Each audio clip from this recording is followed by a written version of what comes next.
Cooper Marcher here. This is your CCC Update for November 27th, 2023. That's Cooper's Critter Crew. Nelson reports from the UK that he is a lot better after his drone accident, but didn't take part in the races. They had a surprise visit from a CAA inspector as part of an investigation into Nelson's drone crash last week. Earl is convinced it was the fault of the drone, so he commissioned this inquiry. After many questions and inspections of the drone, the outcome is that the fault of the crash was only partly due to Nelson. He should not have flown in those weather conditions, as a national warning had been issued due to high winds, but also the GPS system had failed, and the automatic safety device didn't activate, hence him hanging upside down in the tree many miles away. Nelson extended a big thank you to Earl for insisting this investigation take place, because now he will get a replacement drone from his insurance company. Sunday was National Cake Day. What a coincidence, since it was race day, too. Matilda was frantically baking all kinds of cakes, small and large, to celebrate. Cakes can be traced all the way back to the ancient Egyptians, who created the earliest versions of cake and often made honey-sweetened dessert breads. Vikings baked a flour confection sweetened with honey. Sponge cakes originated in the mid-17th century Europe, and many contained dried fruits like currants and citrus. It wasn't until the 19th century and the invention of baking powder that what we think of as conventional cakes were first detailed in recipes. The treat was considered a luxury, as sweet ingredients such as sugar and chocolate were very expensive.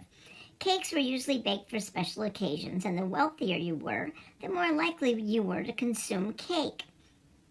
Luckily for us all, we can now eat cakes as often as we want. FYI, my mom loves nothing better than cake. The races went well. Larry won the foot race and Lucan won the drone race. They all enjoyed the treats Matilda made. They had pumpkin pies, pumpkin muffins, and cupcakes, fruitcake with nuts and walnut bread. Matilda and Twinkle took them round to all their friends and neighbors in recognition of the American Thanksgiving celebration. They don't celebrate in the UK, but they wanted to share with everyone locally. Meanwhile, back in the US of A, Lenny and Lucy report from the north end that Earl the squirrel had a smoker set up in the backyard. Earl and Burl helped the local people that served Thanksgiving dinners to those in need. They roasted chestnuts on an open fire to add to the turkey stuffing. Chippy the monk was commissioned to go get the Christmas tree this year, which turned out to be a bad move, since he now has an 18-foot pine tree stuck in the tunnels en route to a 2-foot-high squirrel house. This scenario will probably go well past Christmas, hopefully making it here by 2024. Meanwhile, Earl droned to Wally-Mart for a 1-footer artificial tree.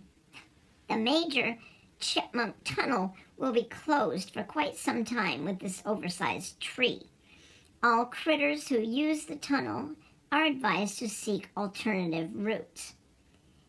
At the races, Squirrelitaria won the foot race and Susie won the drone race, much to Earl's surprise.